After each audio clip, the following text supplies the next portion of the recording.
Saya di ruang kerjanya dan juga dapurnya dari Hostel Tani Jiwo. Nah, ini tadi saya ngelihat ini kartu kartet seru nih sambil belajar. Nah, ini saya baru tahu loh, ini kan insya Allah besok saya mau ke sini nih. Jadi Telaga Sidringo itu terbentuk dari letusan gunung Sinila tahun 1786. Wow, lama banget ya. Jadi tempat-tempat yang kita kunjungi tadi tuh kita kurang belajar nih. Kurang belajar asal usulnya. Sama ini nih seru nih. Jadi gunung-gunung di sini tuh terbentuk karena adanya graben nih. Karena ada patahan. Nah, salah satunya adalah Gunung Pangonan, Gunung Bismo, sama Gunung Prau. Tapi memang sih kalau Gunung Pangonan ini memang turun ke bawah gitu. Bismo juga ada kayak lekukan turun gini, bentuknya kayak bulan sabit Gunung Bismo tuh. Nanti saya mau cari kartu-kartu menarik lain yang berhubungan dengan alam. Bentar ya.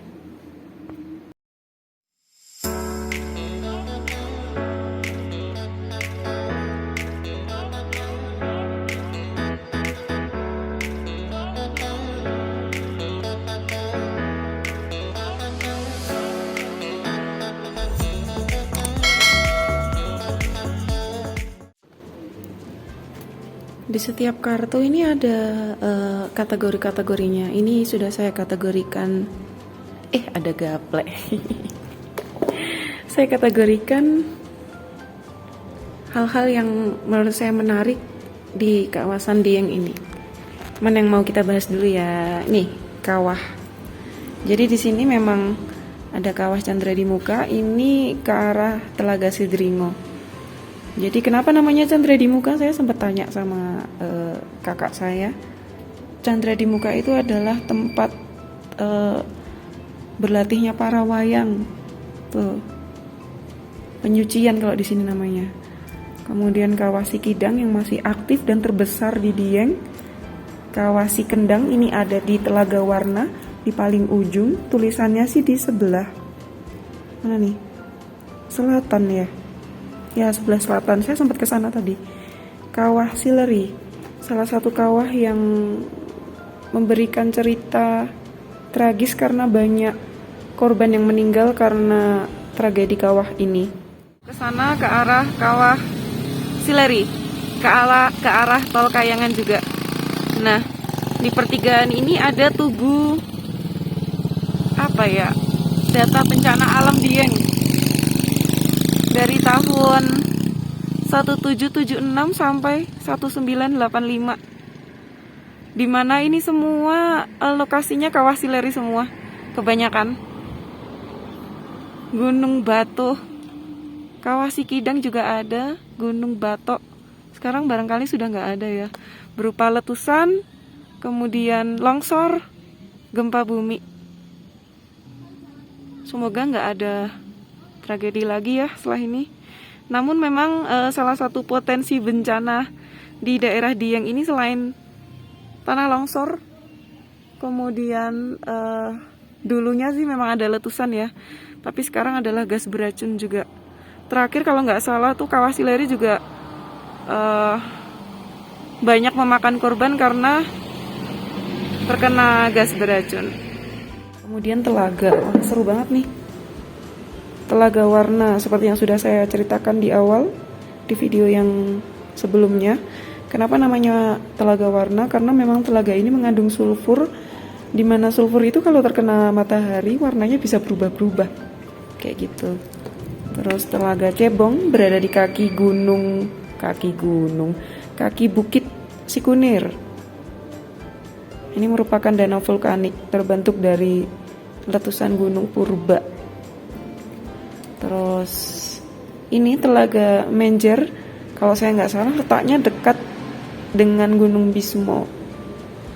Ini terbentuk karena letusan Gunung Pakuwojo di kawasan Dieng.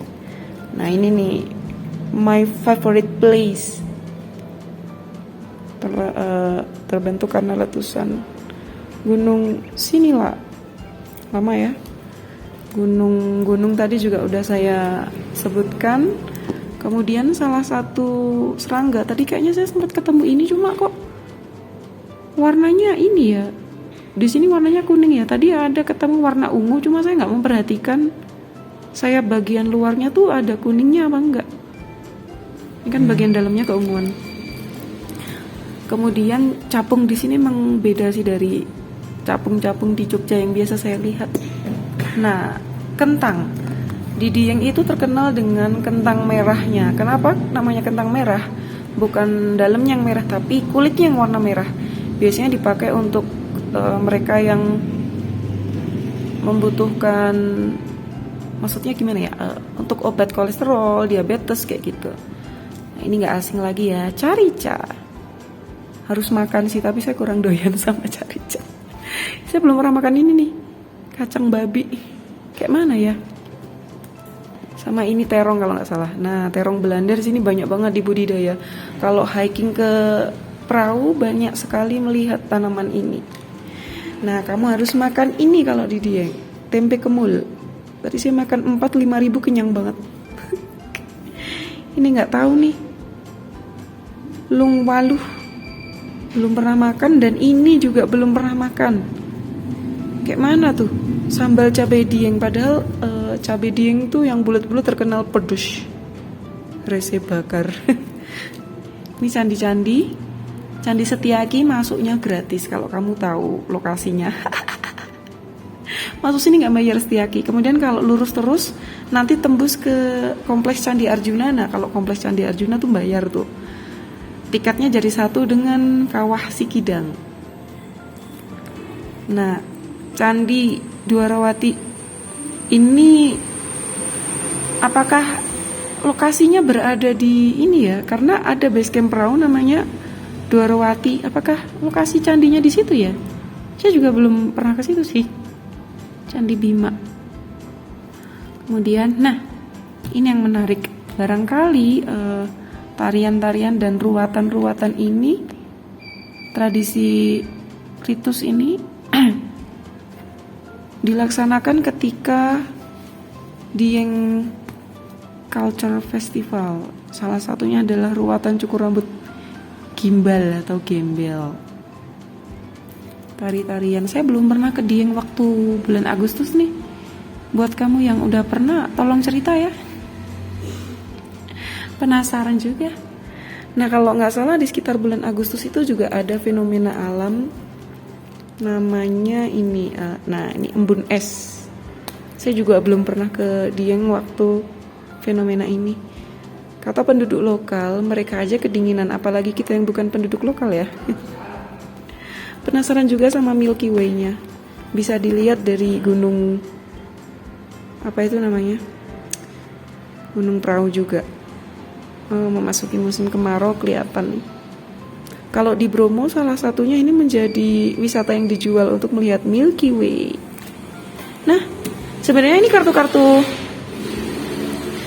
sebenarnya ini semua adalah kartu-kartu permainan, tapi ada pelajaran juga yang bisa kita ambil dari kartu-kartu permainan ini. Keren-keren, produknya keren, mantap.